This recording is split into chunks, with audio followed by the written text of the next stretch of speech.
Having solemnly resolved to constitute India into a sovereign democratic republic and to secure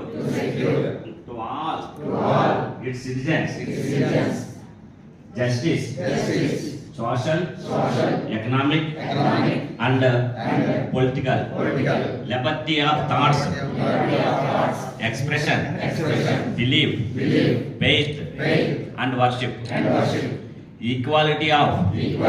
status and of opportunity, and to promote of the nation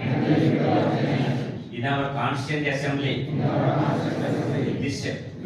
26th day of November 1949 do hereby adapt, enact and give